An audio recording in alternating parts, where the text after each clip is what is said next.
because I did stand-up comedy for 20 years. That was my job back in the day.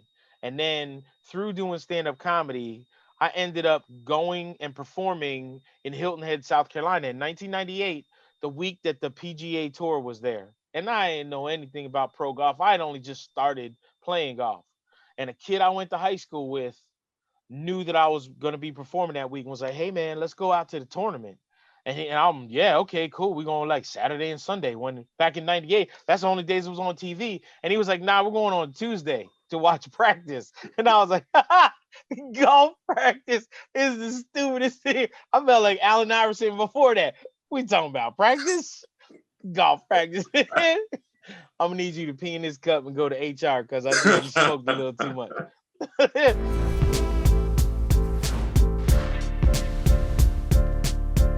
MC, I'm gonna start with this, with our friendship, and let's talk about fans for a moment because we both, into sports, that whole thing. Yeah. And I did a radio show in Indianapolis for a while, and it must have been around the Masters one year, Yeah, where I think so. Yeah, it had to be.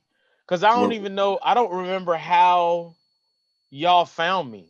yeah, I I got an don't, email or something like that or a text message. It might have been like Double D or I don't know. It might yeah, the old producer from back in the day. I remember yeah, getting like an email that said, "Hey, do you have time to come on and do this radio and talk about the Masters or whatever?" And I was like, "All right, man," because it was like the Masters week for me is crazy back then because I used to have to do like a 10-hour chat. The live chat, I'm sitting in front of a computer an for like hour. 10 hours. Yeah, it was crazy. So I was kind of happy to get out of that to be able to talk to y'all for a minute, but at the same time, it was like I already knew I was gonna have to get back. And so it was like, Yeah, and I yeah, had already done radio stuff that was not fun, because everybody asked boring, dumb questions and like didn't know my background or anything like that. So it was just I was ready to let loose anyway. And then when me, you, and Big Joe just started going to town, and see, I always try to call a little bit early so I can hear what y'all were talking about first, because I don't yeah, like to just come on cold. And so yeah. you guys were talking about something that I was up on as well. And then when we started, I started there. I'm like, yeah, yeah, golf. I understand, whatever. But if we're gonna start somewhere. Let's start where y'all just left off, because I got something to say about that too. And that was it. And it was funny because I'll never forget. I always remember how we ended. And I said, because you were like, hey man, this has been great. And I was like, listen, here's the rule. Here's the deal. The deal is there's like 137 golf tournaments, right? So if you're not gonna call me, but only for the majors, I ain't talking to you. I ain't like, don't call me, because I'm gonna say no. But if you call me on tournaments that aren't majors and you want to chat golf like for the rest of the year, let's talk golf and sports and whatever, then it's on. Yeah. And you were like, "Oh, we're calling you next week," and I was like, all right." Man, your comp that was just hilarious time, man, and I can't wait to catch up with you again in person. But the stand-up comedy background, man, I'm such a fan of stand-up comedy. Grew up on it, and Mm, just I can't really explain it. It's just something that I loved, to laugh, to see people like you, perfecting your crafts and that whole thing, and the way that you yeah. guys would tell stories and different things like that. And I remember being in LA a few years ago, and I'll never forget this because there's just something about mental toughness, perseverance. There's just something about the whole thing. Some of us could try something. It doesn't really, it may not work out that first time. We're like, screw that, I'm never Right. doing that again. Then others may try it again, whatever it may be. Yeah. But I was in LA and I went to this spot and I was getting ready to go. I think I was going to a concert and had some time to kill. And so I went into a bar and then I saw a sign that says downstairs open mic night, stand-up comedy. So I go downstairs, just check it out. Like, okay, these like, people just getting started or whatever it may be. And Newbies. you go in, you put your name on a thing, tear it off, put it in a bucket. You got a few minutes, pull out a name or whatever. I just went to watch. And I would see, a guy go up and I'm like, oh, it's okay. Oh, he looks like he's a funny dude. Oh, this is going to be great. He goes up there and Bombs. bomb, Just just eats it. bomb, just terrible, right? But Yeah. but the thing that stuck with me was, nobody gave a courtesy laugh, right? If it was funny, people would laugh, but there Yep. wasn't a courtesy laugh. No. And so he bombs, and then he goes to take a seat, and he takes notes. Now me, I would have been like, oh Lord, nobody, I was there, and I just run out of there or whatever. But just seeing him like, oh, that didn't go well, and sit down, take some notes. Yep. And he was gonna, whatever the next night was, he was gonna go back on that stage and do it again. And to me, that's just something that really stuck with me in terms of just life and like, you know what? Okay, Yeah. it may not go well, but I'm gonna push them to do it again. I'm just curious. Because tomorrow's like that. Yes.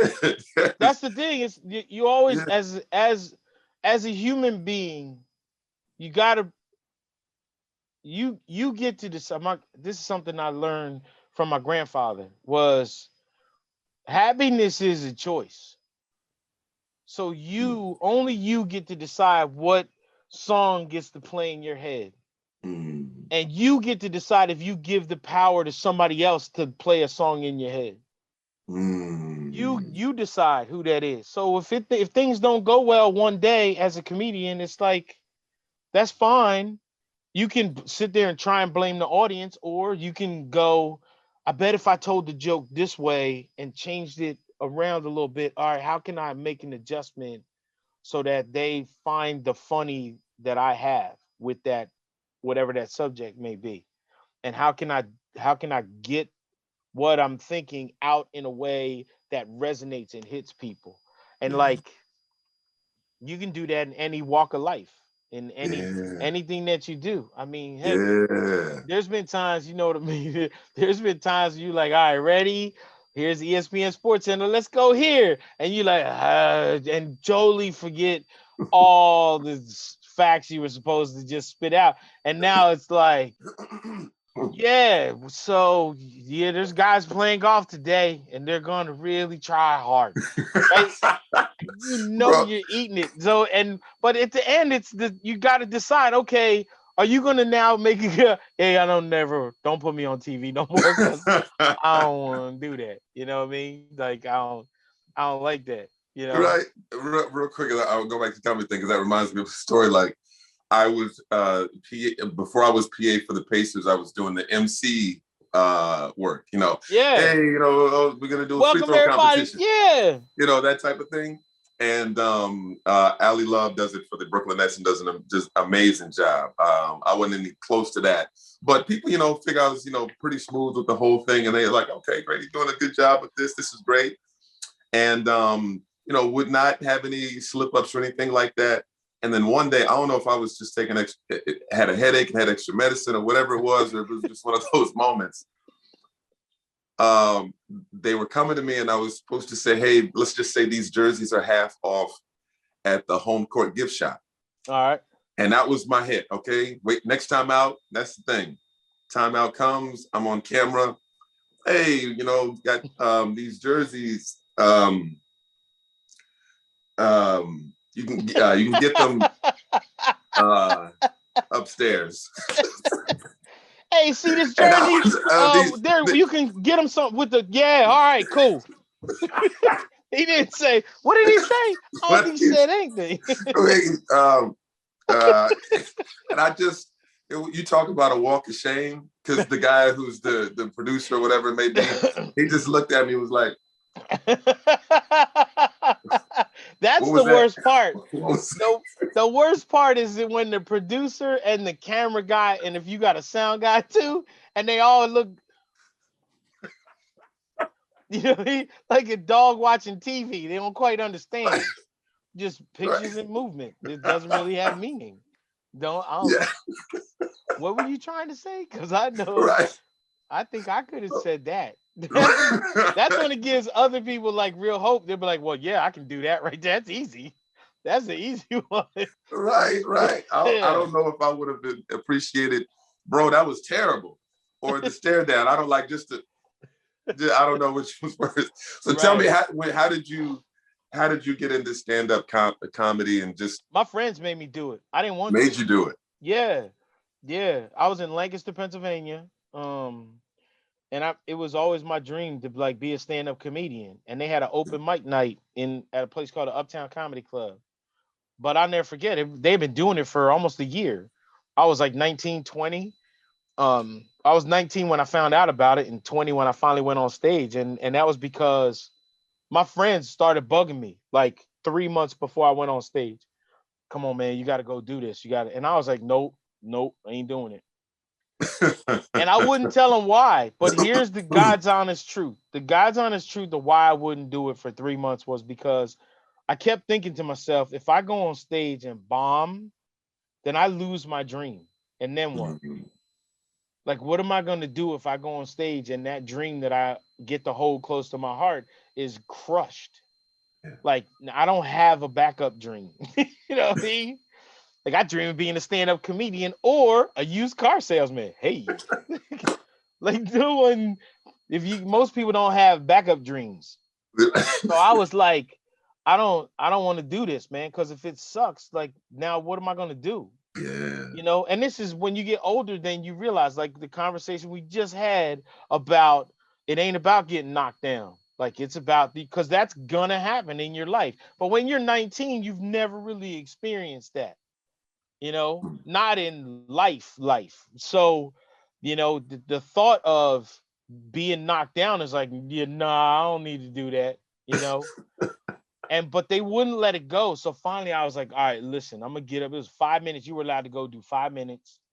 So look, I'm gonna do this, man. But it was like three of my friends. Don't tell anybody. I don't need no people there. Like, just let me go see what this is about and stuff. And of course, like 30 of my friends showed up. It was stupid. And the room only held like 90 people, and there was like 120 that Wednesday night.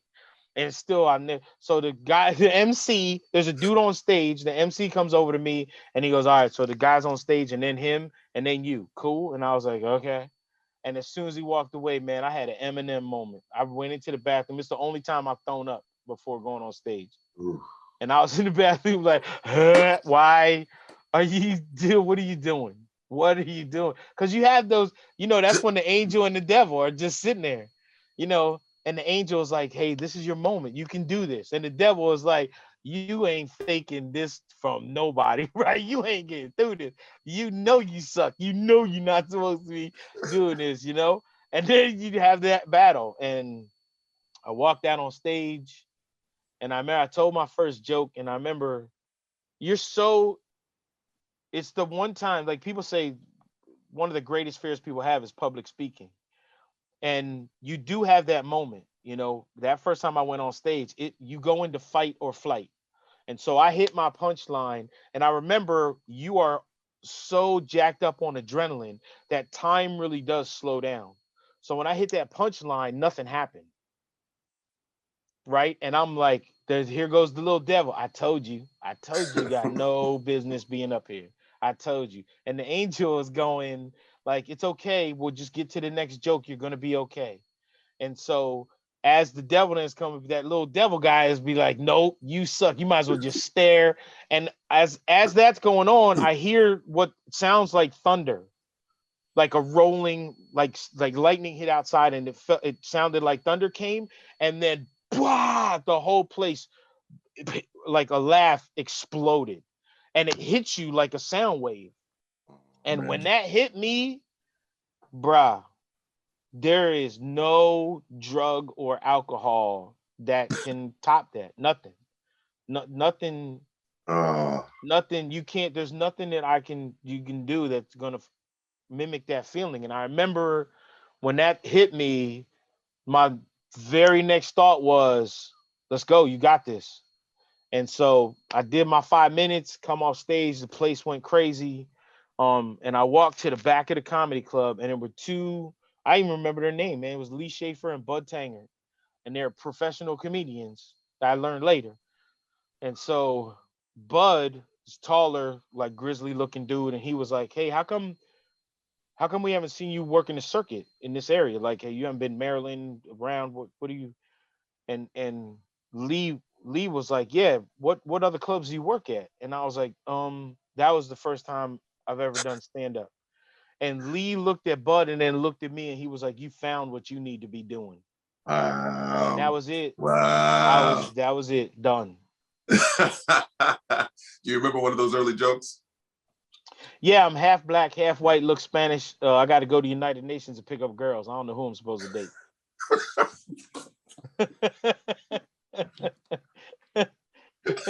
My man. Half black. I had real curly hair at the time, so I was like, I had like real loose curls because of Black Irish. So I was like half black and half white and look Spanish. Like who am I supposed to hook up with? I gotta go to United Nations to pick up girls. So something like that. That was the joke. And I I, told it and was like nothing, because time was literally going so slow, nothing happened. I appreciate you for so many different things that you've already mentioned and the way you bring fun to everything. We could have serious topics, and you would Yeah. always, approach it, in a respectful, appropriate, but also in a way that was genuinely you. And so that's why I always look forward to talking to you on the show, man, because I knew we were going to have a good time. I knew it was going to be authentic and genuine and all that stuff, man. And I'm happy seeing everything that you're doing. Oh, Tell me about bruh, me and you both. That was the thing. yeah, It was cool.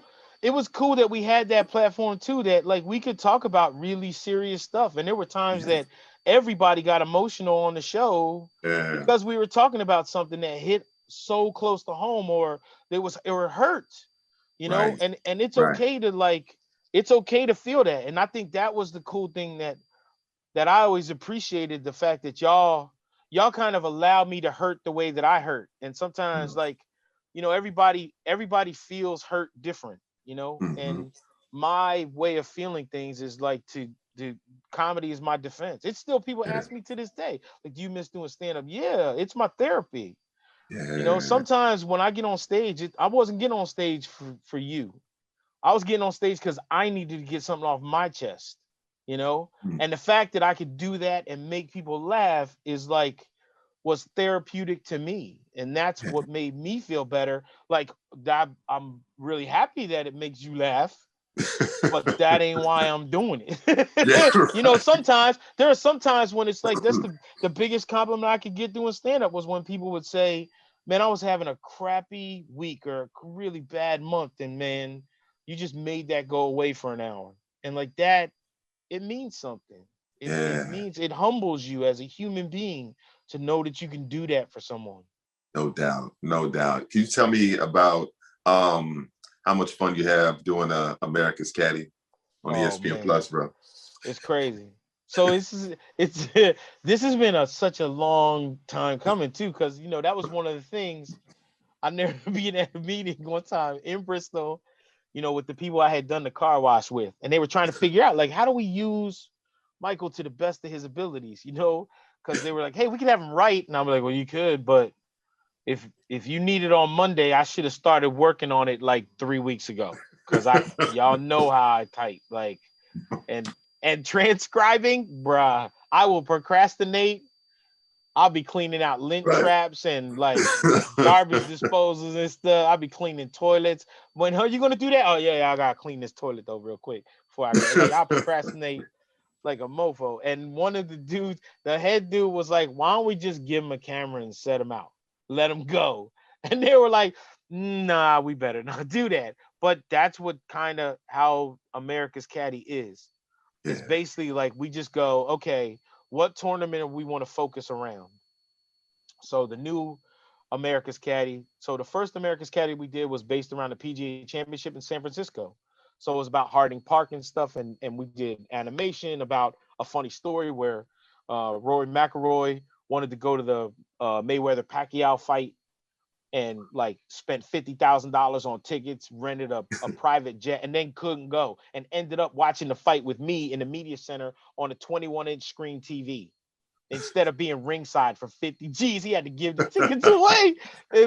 So we just tell these crazy stories. And, then we did one on the Masters. We're doing another one on the Masters. The last one I did was about Jacksonville around the Players Championship.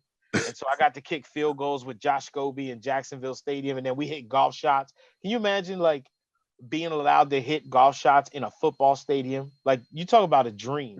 Even if Yeah, even if you're not a golfer, like, let me get this straight. I get to hit a golf ball 100 yards through the uprights, and it's only like it's a sandwich, but no one's gonna care. Be like, nah, they're gonna dig the field up because Bigfoot and the monster trucks are coming in 2 days. Be like, all right, I'll help dig this thing up. Like, you're gonna go up on a platform and hit shots all over. So we just like, it's about food and life, Yeah. and basically that's it's I get to be that guy. I mean, because, and we talked about this before, I think on the radio a long, long time ago. Like, and I don't still don't want to lose this.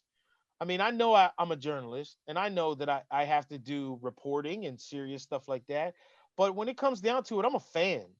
Like, I'm a fan of sports, and I'm a Yep. fan of people. And I love being around people, and I love being around sports. And like, my job has gotten me to do the most ridiculous. It's not real.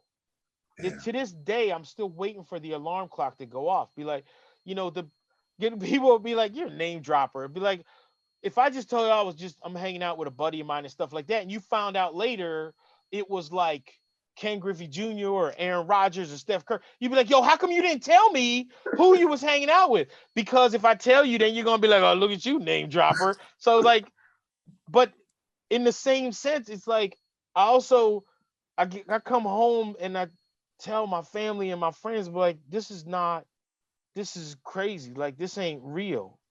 You were asking about, now, like, journalism. Like, you went through the normal route to Yeah. do like journalism and like broadcast media and stuff like that. I can't tell you how many times I get an email from somebody, a kid who'll be like, I'm a junior in journalism school and I just want to do what you do, like ESPN 10. Can you tell me how to? Be like, no, I can't tell you. Like, I failed high school English and didn't go to college. If you try to follow my route, you're gonna be, hey man, I thought you wanted to get in journalism. It didn't work out. So welcome to Target. Do you want a cart or a basket?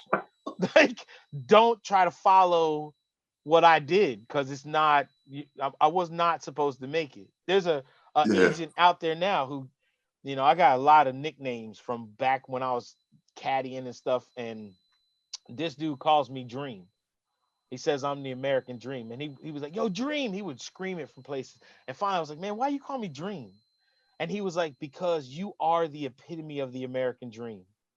You are doing something that isn't supposed to be done.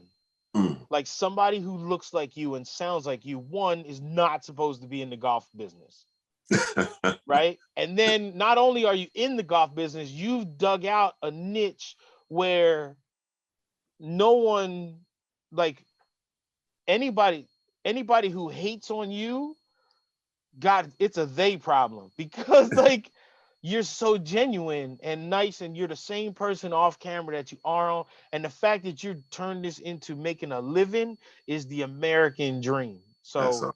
that's my nickname. He calls me Dream.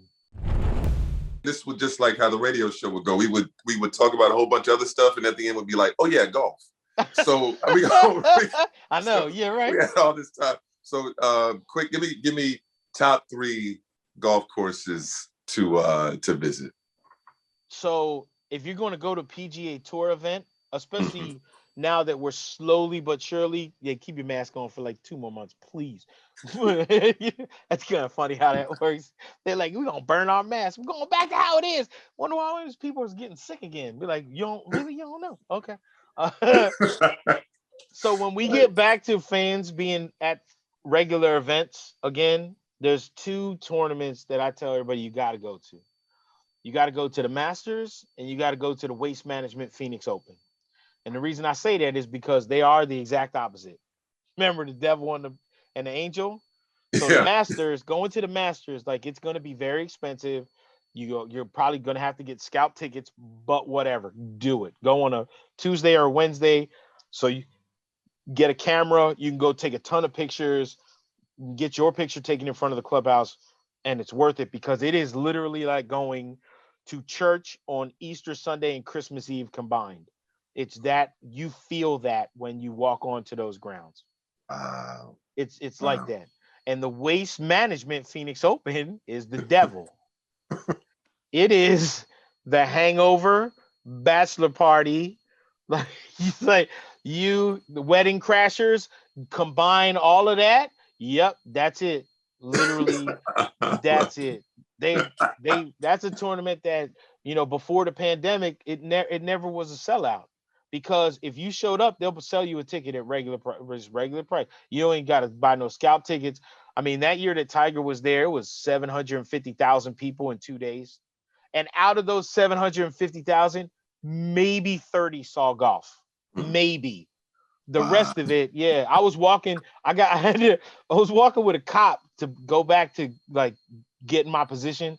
And as we're walking, there is a young woman walking towards us with one of those, like, the tops that have the two straps that come the whole way down and they're open on the side and the front. And this poor woman couldn't take one step and one of them was popping out. Right. And now I'm with the cop. And the cop stops the lady, ma'am. You're going to have to go put a different shirt on. And she goes, why? And when she went, why? Boop, both of them. and he goes, that's why. Because you can't more. And I was looking at him like, are you, like, we're outside on like it's Saturday at 11 o'clock in the morning. What in the world is happening? This is crazy. It is crazy. So you go to the Masters on one side, which is going to church, and then you go to the other side, which is like, oh yeah, and we're going to hell. It's cool. Y'all gonna burn. So those are the two spots that you got to go to. I love it. Yeah, I those love are it. two. I don't really have MC. I don't have a third, because No, there's so hey, much. There's too many. Here's God's honest truth. There's still too many places in the world I ain't been. Right? Like I still got stuff on my bucket list I gotta knock off. There's a lot of places I haven't been and haven't gotten to do. So, oh my God. like, I still want to do that. I got a lot of stuff I still need to accomplish. Oh, well, we're going to revisit then. We're going to get you back on. We're going to revisit this. And we'll do this again, my man. Yeah. MC, man. Hey, it's such a pleasure, man, catching up with you and rapping with you. Man, the pleasure's mine. The pleasure's all mine. For sure. And thank you so much for your time, brother. Appreciate it.